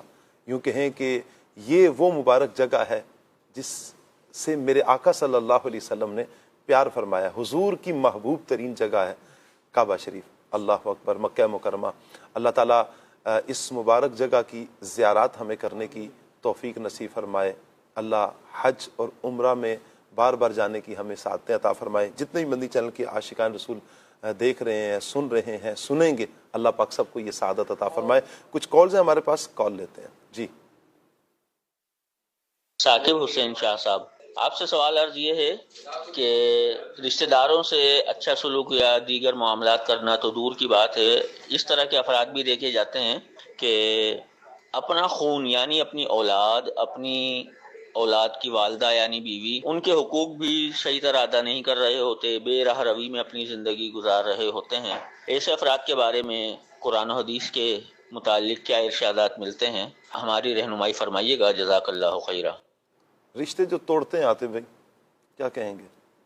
پہلے بات تو شاہ صاحب یہ واقعتاً ہے ہمارے فی زمانہ یہ چیز تو یوں سمجھیں کہ شاید بڑھتی چلی جا رہی ہے، کہ خاص طور پر ہم دوستوں کا خیال تو رکھتے ہیں، یعنی جو ہمارے ایک نسبی رشتے ہیں، جیسے خونی رشتے جنہیں ہم کہتے ہیں، یہ جو زیادہ قریب کے رشتے ہیں ان کے ساتھ تو کبھی ہمارا تعلق اچھا ہوتا ہے، بالخصوص جو ہمارے دوست ہے، فرینڈ شپ سرکل جو ہے وہاں تو ہم بہت اچھے ہوتے ہیں، لیکن سب سے پرابلم وہی آتا ہے جو ہمارے کالر کا سوال تھا کہ اپنے گھر والوں کے ساتھ ہم کیسے ہیں، جبکہ نبی پاک صلی اللہ تعالیٰ علیہ وسلم نے فرمایا کہ تم میں سے بہترین وہ ہے، یعنی بہترین انسان وہ ہے جو اپنے گھر والوں کے ساتھ بہتر ہے، یعنی اپنے گھر والوں کے ساتھ اچھا سلوک کرنے والا ہے۔ تو جتنا اپنے گھر والوں کا خیال رکھیں گے، ذرا 2 منٹ کے لیے آپ توجہ سے اپنے ذرا سوچیں بیٹھ کر کہ ایک عورت ہے، اس کے بہن بھائی ہیں، ماں باپ ہیں اور سب رشتہ دار ہیں، ہو سکتا ہے کہ اس کو ماں باپ نے بڑے ناز سے بڑے لاڈ سے پالا ہو اور اس کے ناز نخرے سب کچھ اٹھایا ہو، اب وہ ماں باپ کو چھوڑ کر جن کے ساتھ اس نے اپنے بچپن کے 20-25 سال گزارے، وہ اپنے ماں باپ کو چھوڑ کر بہن بھائیوں کو چھوڑ کر ایک جہاں اب وہ جس گھر میں رہتی تھی، جس نے 25 سال 20 سال جس گھر میں اس نے گزارے، وہاں سے چھوڑ کر وہ آپ کے پاس آئی ہے، وہ سارے اپنے رشتے چھوڑ کر آپ کو اس نے اپنایا ہے، تو آپ ان رشتوں کی جو محبت ہے اس میں اگر آپ اس کو نہیں دیں گے، اس کا خیال نہیں رکھیں گے، تو وہ اپنی فریاد کس کو کہے گی، کس سے جا کر بات کرے گی؟ تو ہمیں اپنے گھر والوں کے ساتھ بھی اچھا ہونا ہے، جیسے کہ حدیث پاک عرض کی گئی ہے کہ بہترین وہ ہے جو اپنے گھر والوں کے ساتھ اچھا ہے۔ تو قیامت کے دن سوال بھی گھر والوں کے بارے میں ہوگا کہ ان کے ساتھ تمہارا تعلق کیسا تھا، ان کو تم نے کیسی تعلیم دی تھی، کیا سکھایا تھا۔ تو جو زوجہ ہے اس کے حقوق اپنی جگہ ہیں اور تو اس کا خاص خیال رکھنا چاہیے، اگر نہیں رکھیں گے تو ظاہری بات ہے پھر دنیا میں حق تلفی ہے، کسی مسلمان کی بھی حق تلفی ہم نہیں کر سکتے، اور پھر جو رشتے ہیں بعض اوقات تو ان کے حقوق کی ادائیگی ہم پر واجب ہوتی ہے، اولاد جب نابالغ ہے ان کی حقوق کی ادائیگی تو ہم پر لازم ہے، اسی طرح زوجہ ہیں ان کے حقوق کی ادائیگی ہم پر لازم ہے، والدین ہیں ان کے حقوق کی ادائیگی ہم پر لازم ہے۔ تو یوں بہت سارے حقوق اگر ہم حق توڑیں گے تو جہاں ہمیں دنیاوی اعتبار سے دنیا کے اعتبار سے دیکھیں دلوں میں نفرتیں آئیں گی، قدورتیں آئیں گی، ٹوٹیں گے، وہیں پر یہ نقصان بھی ہوگا کہ ہماری آخرت بھی داؤ پر لگ سکتی ہے۔ پنڈی پٹیاں سے ایک بنت جمیل اتاریاں ہیں، یہ میسج کر رہی ہیں جی السلام علیکم۔ جی وعلیکم السلام۔ آج آپ کا ٹاپک رشتے ہے، میرا سوال ہے نقی بھائی، راشد بھائی سب سے یہ سوال ایک یوں کہیں کہ نارملی یہ ایک میسج تو انہوں نے کیا لیکن بہت سی جگہوں پر اس طرح کی کیفیت آپ کو نظر آئے گی، اور آج مدنی چینل کے ناظرین یہ نیت کریں کہ ہم یہاں سے جب پروگرام دیکھیں اور جب سوئچ کریں پھر ہم یہ نیت کر کے عزم کر کے اٹھیں کہ انشاءاللہ اپنے اندر اب ہم نے ایک مثبت چینج لانا ہے۔ آپ دیکھیں کہ آپ کو کتنا فیل کیا جا رہا تھا، بالخصوص یہ جو مرد حضرات ہیں وہ بھی، اسلامی بہنیں بھی سنیں اور خواتین ہیں ان کے لیے بھی یہ فائدہ مند ہے، ہر طبقے کے افراد یہ سنیں گے انشاءاللہ فائدہ ہوگا۔ سوال یہ ہے کہ ہسبینڈ وائف کے رشتے کے بارے میں میرا سوال ہے، اکثر دیکھا گیا ہے کہ شوہر کا جھکاؤ اپنی وائف کی طرف کچھ کم ہو جاتا ہے، وہ اپنے فرینڈز کو اور باقی فیملی کو ٹائم دیتا ہے اور زیادہ ٹائم دیتا ہے، اچھا یوں اپنی وائف کو ٹائم وہ کم دینا شروع کرتا ہے، سارا دن اپنے بزنس میں مصروف رہتا ہے، شام کو جب آتا ہے تو دوستوں کے ساتھ رہتا ہے، اور پھر جب گھر میں آئیں گے رات کو جب سونے کا ٹائم ہوگا تو پھر موبائل یوز کرنا شروع کر دیں گے اور یہاں تک کہ پھر وہ رات کو سو جائیں گے۔ اس پورے ٹائم میں 24 گھنٹوں میں جو ان کے بات کا لب لباب ہے کہ وائف کو ٹائم نہیں دیا جاتا، بچوں کو ٹائم نہیں دیا جاتا، کیا کہیں گے؟ یقیناً یہ ہر گھر کا درد ہے، بہت سے گھروں کا، ہر گھر کا نہیں کہتا، بہت سے گھروں کا شاید یہ درد ہوگا، وائف کو ٹائم نہیں دے رہے، بچوں کو ٹائم نہیں دے رہے، کہیں اپنے والدین کو ٹائم نہیں دے رہے، کہیں بہن بھائیوں کو ٹائم نہیں دے رہے۔ ہم یہی بات کر رہے ہیں کہ پلیز آپ ٹائم دیں. آپ جتنا ٹائم اپنے موبائل کو دیتے ہیں اتنا ہی ٹائم اگر آپ اپنے گھر والوں کو دیں گے آپ کا گھر خوشحال ہو جائے گا. آپ جتنا ٹائم دوستوں کو دیتے ہیں نا اس کا آدھا کر لیں, گھر والوں کو دیں, انشاءاللہ آپ کا گھر سکھی ہو جائے گا, گھر میں امن آ جائے گا. ایک شخص کا گھر بڑا خوشحال تھا, اس نے اپنی وجہ بیان کی کہ میرے گھر میں اتنی خوشیاں کیوں ہیں, بڑا زبردست ماحول گھر کا چل رہا ہے, سارے رشتے خوش ہیں. انہوں نے کہا کہ جب میں گھر میں آتا ہوں نا سب سے پہلے آتے ساتھ اس ڈیوائس کو آف کر دیتا ہوں, اس کو بند کر دیتا ہوں, اس کو رکھ دیتا ہوں. پھر جب موبائل آف ہے اب میرا ٹائم جو ہے گھر والوں کے ساتھ, بچوں کے ساتھ, والدین کے ساتھ یوں پھر گزرتا ہے. پھر میں ان کو ٹائم دیتا ہوں, پھر ان سے ٹائم لیتا ہوں, پھر یوں بات چیت کرتا ہوں. یہ ہے کہ پھر اس سے میرے گھر میں الحمدللہ گھر کا ماحول خوشگوار ہے. کچھ فرما رہے ہیں راشد؟ میں عرض یہ کروں گا, دیکھیے شاہ صاحب جی, بات یہ ہے کہ جس طرف آپ نے توجہ دلائی اور جو آپ نے میسیج سنایا اس میں بظاہر ایک پہلو دیکھیں, تصویر کا رخ جو ہے نا, تصویر کا ایک رخ وہ بیان کیا جا رہا ہے کہ شاید مرد ہی ایسا وہ ایک معاشرے کا ایک ظالم شاید بندہ ہے یا بے حس آدمی ہے کہ جو بالکل نہ بیوی کا خیال رکھ رہا ہے, نہ بچوں کا خیال رکھ رہا ہے, نہ بہن بھائیوں کو توجہ دے رہا ہے.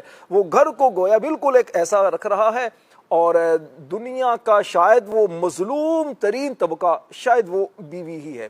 دیکھیے ایک تصویر کا رخ یہ ہو سکتا ہے جی, لیکن حقیقتاً سب جگہ ایسا ہی ہو ایسا نہیں ہے. دیکھیں بات یہ ہے, میں دونوں طرف عرض کروں گا, کچھ گزارشات پیش کروں گا, امید ہے انشاءاللہ سب کو اس سے فائدہ ہوگا. پہلی بات تو اسی چلے آپ کی بات کو رکھ لیتا ہوں, جس نے میسج کیا ان کی بات کو رکھ کر تھوڑا سا دلاسے کے لیے چند باتیں عرض کر دیتا ہوں کہ دیکھیں ٹھیک ہے, جو گھر کا سربراہ ہے, چاہے وہ شوہر ہے, بیٹا ہے, باپ ہے, جو بڑا ہے, جب گھر میں آئے تو اسے چاہیے کہ گھر والوں کو ٹائم دے. ٹھیک ہے, اپنے بیوی بچوں کو بھی ٹائم دے, اپنے ماں باپ کو بھی ٹائم دے, بہن بھائیوں کو بھی ٹائم دے. بہت اچھی بات اور ہونا ہی ایسا چاہیے. لیکن دوسرا پہلو بھی ہے, گھر کے جو افراد ہیں, مثال طور پر بیوی ہے, اس سے بھی تو سوچنا چاہیے نا کہ اگر میرا شوہر آ کر مجھے وقت نہیں دے رہا, وہ میرے پاس نہیں بیٹھ رہا, مجھ سے وہ مسکرا کر بات نہیں کر رہا, تو کہیں اس کی وجہ میں خود تو نہیں. آپ گھر میں جب شوہر تھکا ہارا شام کو گھر آئے, بیوی کا منہ سوجا ہوا ہو, لڑائی جھگڑا اس کے ہو, بال بکھرے ہوئے ہوں, کپڑے کو کوئی سر پیر نہ ہو, اور جناب گھر میں بچے ہیں وہ بالکل اس طرح وہ ہوں, تو اب شوہر بیچارہ تھکا ہارا گھر میں شام کو جب آئے گا تو اس کی کیفیت کیا بنے گی؟ اس پر بھی اسے غور کرنا چاہیے. دوسری بات, اب جیسے ہی وہ گھر میں آیا بیٹھا, آتے ہی اگر اس کو یہ باتیں کرنا شروع کر دی جائیں, آپ کی ماں نے یہ کہا تھا, بھائی نے یہ کہا تھا, آپ کے بچوں نے یہ کیا تھا, فلاں نے یہ کیا تھا, یعنی ہر صورت میں دونوں کو ہی بیلنس ہونا پڑے گا, دونوں کو ہی لے کر چلنا پڑے گا. چاہے شوہر ہے چاہے بیوی ہیں, یہ دونوں ہی ایک دوسرے کا خیال رکھیں گے, ایک دوسرے کو وقت دیں گے, پیار دیں گے, جبھی آپ کا گھر چلے گا, جبھی گھر اچھا چلے گا, اور گھر اچھا بالکل چلے گا. دونوں طرف سے, دونوں پہلوؤں. بہت آپ نے بہت ماشاءاللہ اچھا متوازن سلسلہ کر دیا ہے کہ دونوں ہی پہلوؤں کو دیکھا جائے. شوہر اپنے معاملات کو بھی دیکھے اور بیوی اپنے معاملات کو بھی دیکھے, انشاءاللہ گھر ہمارا سکھی ہو جائے گا. کال لیتے ہیں. اخلاق قطاری راولپنڈی سے بول رہا ہوں. ماشاءاللہ کھلے آنکھ صلی اللہ کہتے کہتے میں آج موضوع رشتے. شاہ صاحب, اگر کوئی بندہ رشتہ جان بوجھ کر توڑے تو اس کے ساتھ کیسا سلوک کرنا چاہیے؟ یہ نہیں کر رہا اس نے اخلاق کے ساتھ پیش آنا. کیا کہتے ہیں نقیب بھائی؟ اگر کوئی جان بوجھ کے توڑے تو یہ اس کا فعل ہے. تو ہمیں تو ایسا نہیں کرنا چاہیے, بلکہ ہمیں تو باقاعدہ حدیث میں ارشاد فرمایا کہ سل من قطع کا, جو تم توڑے تم اس سے جوڑو. تو ہمیں تو حضور کی بات پہ عمل کرنا ہے, ہمیں تو جوڑ پیدا کرنا ہے. ماشاءاللہ. اگلی کال لیتے ہیں. میرا سوال یہ ہے کہ کن رشتوں کو جو ہے ہر حال میں نبھانا ضروری ہے اور کن رشتوں کو ہم ختم کر سکتے ہیں, اس بارے میں کچھ رہنمائی فرمائیں. کن رشتوں کو نبھانا, اسی پر تو ہماری گفتگو چل رہی ہے. جو حرام رشتے ہیں, ناجائز رشتے ہیں, ان کو کسی صورت بھی آگے لے کر نہیں چل سکتے. اگلی کال دیں. میرا شاہ صاحب سے سوال یہ ہے, کیا قرآن و حدیث میں رشتے ناتوں کو جوڑنے کی تلقین کی گئی ہے؟ رہنمائی فرما دیں, جزاک اللہ خیرہ. آمین آمین آمین. قرآن و حدیث کی روشنی میں یہ الحمدللہ مبلغین گفتگو فرما رہے ہیں کہ جن میں رشتوں کو جوڑنے کے حوالے سے ہی بیان کیا جا رہا ہے، پھر ترغیبات دلائی جا رہی ہیں احادیث میں، اور پھر جنت کی یوں کہیں کہ بشارتیں دی گئی ہیں جو رشتے جوڑتے ہیں۔ بحمدللہ تعالی قرآن و سنت کی روشنی میں ہی بحمدللہ ہمارے مبلغین بیان فرما رہے ہیں۔ ایک اور کال لیتے ہیں۔ میرا سوال یہ ہے کہ دوستی اور رشتہ داری میں کس کو ترجیح دی جانی چاہیے؟ راشد بھائی۔ دیکھیں، دوستی اور رشتہ داری میں کس کو ترجیح دی جانی چاہیے، تو یہ تو میرے خیال میں کوئی ایسا موازنہ نہیں کیا جا سکتا۔ رشتہ داری کا تعلق جو ہے، جس طرح کہ اگر خونی رشتہ ہے وہ آپ کا، جیسے ماں باپ کا ہے، بہن بھائی کا ہے اور آپ کی اولاد کا ہے، تو ان سے تو صلہ رحمی یہ واجب ہے، واجب ہے، ہاں بالکل ضروری ہے۔ اور جہاں تک دوستی کا تعلق ہے، تو دوست اگر ایسا ہے کہ جو آپ کے دینی معاملات میں آپ کی معاونت کرنے والا ہے، جو آخرت میں آپ کے کام آنے والا ہے، جو دوست آپ کو اچھائی کی اور تلقین کرنے والا، برائی سے روکنے والا ہے، اس سے بالکل تعلق رکھنا چاہیے۔ اور اگر ایسا دوست جو آپ کے رشتہ داری میں آپ کے بالکل سامنے آ جاتا ہے، تو پھر وہ اچھا دوست یقیناً نہیں ہے۔ ایسے دوست سے تو جان چھڑانی ہی ہوگی، تو ایسے دوست کی پذیرائی بالکل نہیں کی جا سکتی۔ قیامت کی ایک نشانی بھی یہ ذکر کی گئی ہے کہ بندہ دوست کے قریب ہوگا اور والد سے دور ہوگا۔ اگر ایسی دوستی ہے تو پھر وہ تو اچھی نہیں ہے۔ ایک کال لیتے ہیں جی۔ میرا شاہ صاحب سے یہ سوال ہے کہ اگر کوئی رشتہ دار ظلم کرے تو اس سے تعلق رکھنا کیا پھر بھی لازم ہے؟ اس کا جواب ارشاد فرما دیں، جزاک اللہ خیرہ۔ جی نقیب بھائی۔ یہ تقریباً ساری باتیں ہمارے اس جو ہو چکی ہیں اس کے ارد گرد گھوم رہی ہیں۔ اگر اس میں ہم خاص طور پہ یہ دیکھیں کہ صبر، برداشت، احساس ذمہ داری، یہ بہت ضروری ہے رشتے نبھانے میں۔ ایک قول میں ذکر کر کے بات ختم کروں گا۔ امام اہل سنت حضرت سیدنا امام احمد بن حنبل رحمۃ اللہ علیہ، آپ کے سامنے یہ قول آیا کہ کسی عقل مند شخص نے یہ کہا ہے کہ عافیت کے 10 حصے ہیں اور 9 حصے نظر انداز کرنے میں ہیں۔ یعنی کوئی کسی کی برائی، آپ کے ساتھ کوئی برائی کر رہا ہے، ظلم کر رہا ہے، آپ اسے نظر انداز کر رہے ہیں، اگنور کر رہے ہیں، اور پھر بھی اس کے ساتھ اچھا سلوک کر رہے ہیں۔ یہ قول آیا تو آپ نے اس کے اوپر یہ کہا کہ عافیت کے 10 حصے ہیں اور 10 کے 10 حصے نظر انداز کرنے میں۔ کہ اگر کوئی آپ کے ساتھ برائی کر رہا ہے، برا کر رہا ہے، آپ اس کی طرف توجہ ہی نہ کریں، بلکہ اپنی طرف جتنی اچھائی کر سکتے ہیں وہ اس کی طرف اچھائی کریں۔ حضرت سیدنا امیر معاویہ رضی اللہ تعالیٰ عنہ نے فرمایا کہ یہ جو زندگی ہے ایک پیمانہ ہے، اس میں 1 حصہ ذہانت کا ہے اور 2 حصے نظر انداز کرنے میں۔ کیا بات ہے جی۔ اچھا، اس میں ایک عرض یہ کروں گا، دیکھیے کہ رشتہ داری میں جو ہے نا، انہوں نے کہا اگر کوئی رشتہ دار ظلم کرے، دیکھیں ظلم کوئی بھی کرتا ہے تو یقیناً اس ظالم کے لیے دل میں ہمدردی تو پیدا نہیں ہو سکتی، ٹھیک ہے نا۔ رشتہ دار چاہے ظلم کرے، چاہے کوئی عام آدمی ظلم کرے، نمبر 1 تو یہ کہ برداشت تو کرنی ہی ہے، اللہ سے اس کے لیے دعا بھی کرنی ہے۔ ایک ہوتا ہے آگے بڑھ بڑھ کر ملاقاتیں کرنا، ایک ہوتا ہے کہ اس کے شر سے بچنا۔ اس کے شر سے بچنے کے لیے آپ ملنا جلنا تھوڑا کم کر دیں، آپ تھوڑا اس طرح کی جو چیزیں ہیں اس کے تھوڑی کمی لے کر آ جائیں۔ باقی رشتہ داری کو ختم کرنا، رشتہ داری کی اس طرح کی چیزیں نہ کی جائیں۔ ہاں، اس میں یوں ہو سکتا ہے کہ خاص جس کا مسئلہ ہو اسے چاہیے کہ وہ دارالافتاء اہل سنت میں مفتی صاحب کے ساتھ جا کر ڈسکس کر لے کہ حضور یہ معاملہ ہے، اب اس معاملے میں میری رہنمائی فرمائیں کہ آپ مجھے اس معاملے میں کیا رہنمائی کرتے ہیں، مجھے اپنے رشتہ دار کے ساتھ کس طرح کا برتاؤ رکھنا چاہیے، تو انشاءاللہ اچھے انداز سے رہنمائی مل جائے گی انشاءاللہ۔ مدنی چینل کے ناظرین، ہمارا سیگمنٹ ہے 1500واں جشن ولادت۔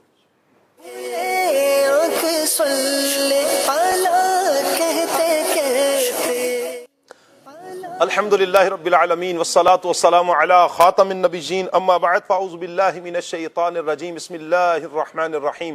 الصلاة والسلام علیک یا رسول اللہ، الصلاة والسلام علیک یا حبیب اللہ، الصلاة والسلام علیک یا نبی اللہ وعلی آلک و صحابک یا نور اللہ۔ مدنی چینل کے ناظرین، پروگرام کھلے آنکھ صلی اللہ کہتے کہتے میں سیگمنٹ 1500واں جشن ولادت میں حاضر ہیں۔ پیارے آقا صلی اللہ علیہ وآلہ وسلم کے بچپن کے واقعات ہم سن رہے تھے۔ نبی پاک علیہ الصلوۃ والسلام کی عمر مبارک جب 6 برس کی ہوئی تو آپ کی والدہ ماجدہ